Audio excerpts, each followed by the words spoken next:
Hello, my name is Bailey and you're on my channel. Welcome.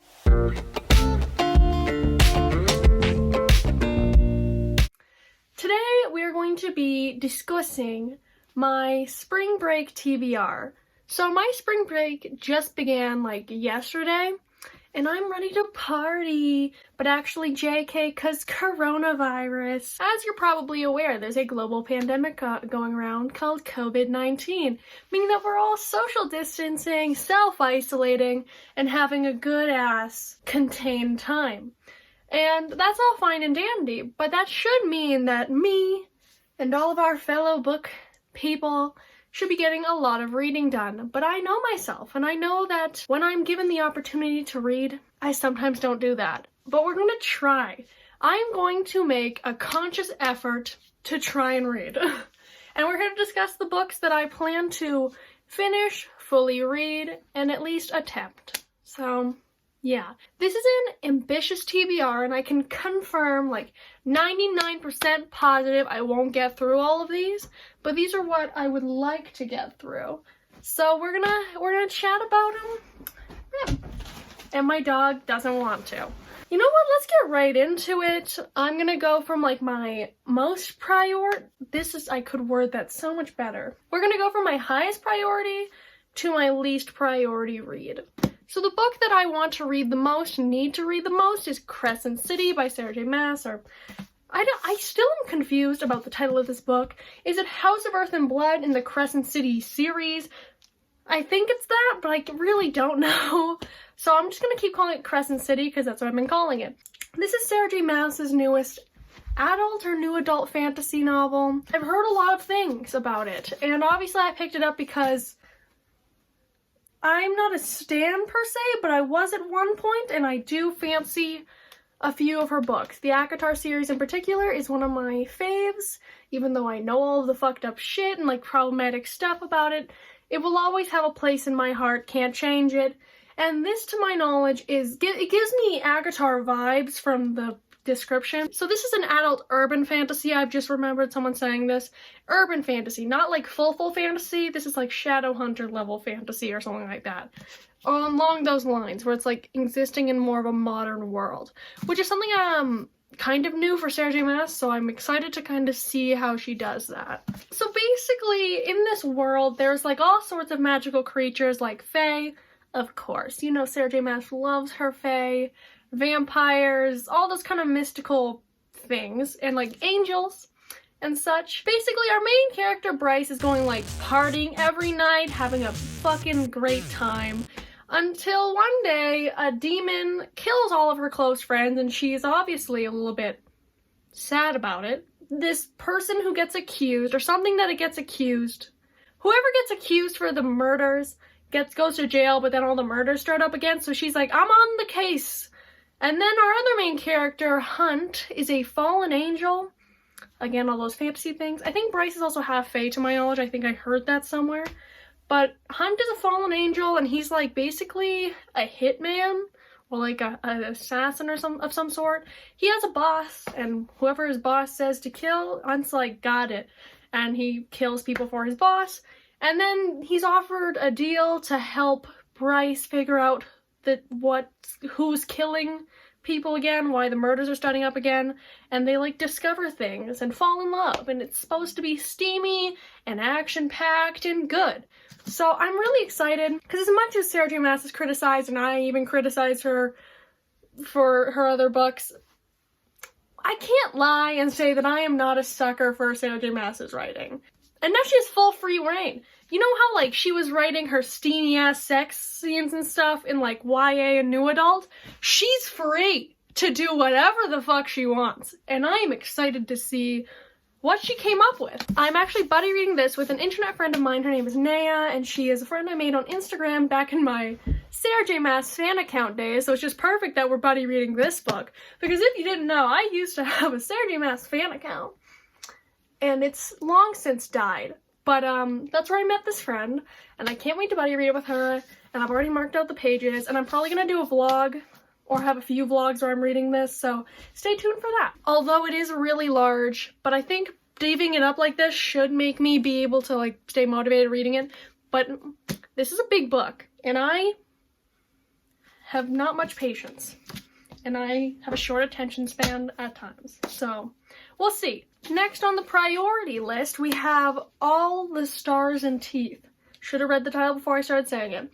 By Adeline Grace. This is a debut novel, and the reason I have this is because I was going to participate in the Cover Horrors Book Club read for this month, which is this book, and I'll link the Cover Horrors Book Club Twitter down below. It's a book club run by either only Aphrodite Reads or Heather, or her and someone else. I was gonna read it for that, and then I just haven't read it up to now, so we don't know if we're gonna get to it, but hopefully we do. This is clearly a fantasy, and it does have a really pretty cover, so I get why it was picked. So let me give a synopsis. So basically this book follows this girl, her name's Amora, and she's the princess of Visidia?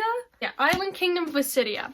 So these royals on this island have soul magic, and she's been waiting her whole life to become High Animancer, and which is the master of souls. So she wants to be she's been training her life to be the top dog of this royal system. And to become that, she has to display her magic and display her mastery of her soul magic. And when she's doing so, when she's doing her little display, it goes wrong and she's forced to flee. And this is when she makes a deal with a pirate named Bastian. Basically, he'll help her if she helps him get back his magic, which was stolen from him. And what I've heard about this book is it's got lots of water vibes, and it's got it's got 7 different magic systems or something like that, and 7 different cultures of some sort in this book. That's what I've heard. I'm curious to see what's going on in here. I'm even somewhat confused from the description, so we'll see if I get to this and also if I understand it. Next up, we have This Mortal Coil by Emily Savada. I've already started this. I'm literally 20 pages in, but I've started this, and I want to finish this before the end of the month. That'd be nice. And I've owned this for a while, and I've just finally gotten to it again. I got to 65 pages a year ago when I tried to read it, but I want to full-on read this, because every time I start reading this, I remember that I really, really love the beginning of it, and I want to keep going this time. I actually just started this in the vlog I'm filming right now, which will be up in a day or two, I don't know. But this is a sci-fi dystopian novel, and I don't know why my brain has decided that now is the time I really want to read this, because this book involves a virus that basically brings society and the human race to its knees. And I don't know, is it really good timing to read that when our society is being brought to its knees by coronavirus? Probably not, but when my mind decides it wants to read something, that's when I pick it up. So basically this book follows Katerina, and she is the daughter of a world-famous, legendary geneticist. And in this world, the reason that being a geneticist is relevant is that in this world, people are implanted with these panels that allow them to change their DNA and alter their genes. So being a great geneticist, kind of good. And everybody thinks that Katerina's father is basically humanity's last hope after this virus breaks out, the Hydra virus breaks out, and it's killing a lot of people. So during the Hydra virus outbreak, her father is kidnapped by this organization called Cartaxis. I've been pronouncing it wrong all my time knowing about this book until now. It's called Cartaxis. I kept pronouncing it Cartacus. Oops. So he's kidnapped by this organization, and Katerina's been on her own for 2 years since then. Then, one day, obviously 2 years later, this Cartaxis soldier named Coil shows up at her doorstep and is like, "Hey girl, your dad's dead. But good news, he created a vaccine before he died." And basically Cole's telling her this because he needs her help to release the vaccine to the world and try to save humanity. So it's a sci-fi dystopian, and I've already read 65 pages before, but I'm annotating this time, and I'm on page 20 now, and I'm loving it. It's so good, and to my knowledge, this is a debut, but to what I've read, I'm impressed by, so I don't know, I'm really excited to keep going with this. I really trudged my way through describing that book. That just did not work out today. I'll edit it down to look good, though. The next book I have to show you is Pride and Prejudice by Jane Austen. I've already read 80 pages of this, and the reason I have this on this list is just I want to finish it. But I don't know if I will. I've been listening to this really slowly. I've been listening to the audiobook, by the way. So this is the classic Pride and Prejudice, Mr. Darcy, we all know. This is the love story between Elizabeth Bennet and Mr. Darcy. Did you know his name is Fitzwilliam, by the way? Because I just found out that Mr. Darcy's name is Fitzwilliam Darcy. And I don't know, I feel some type of way about it, but I'm not sure which way I feel about it. This is just a classic romance story. She's Prejudice, he's Pride.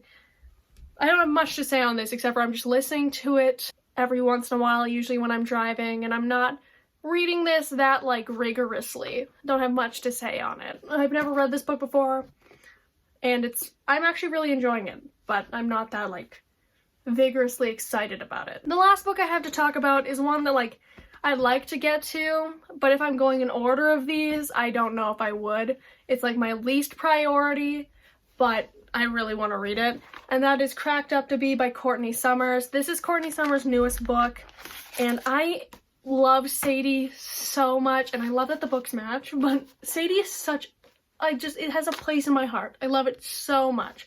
So when I heard that she had a new book out, definitely want to pick it up. This synopsis is very, very vague, but I will tell you what I've gotten from it.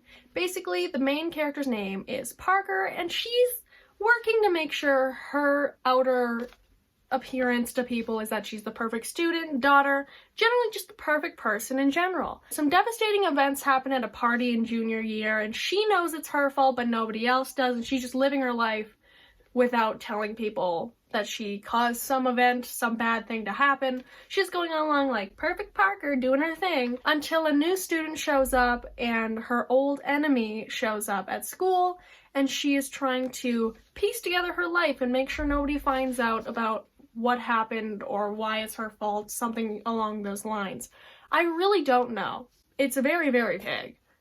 So I really can't give you a very good synopsis because this synopsis is so vague.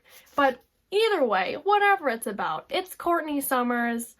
I want to read it. To my knowledge, Courtney Summers is also a Canadian author, so that's kind of cool.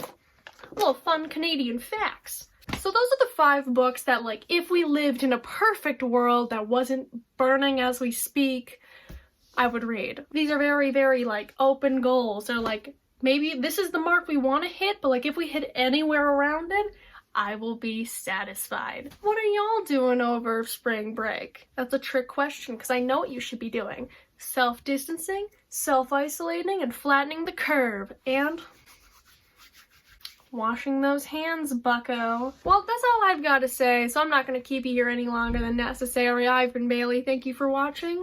Bye.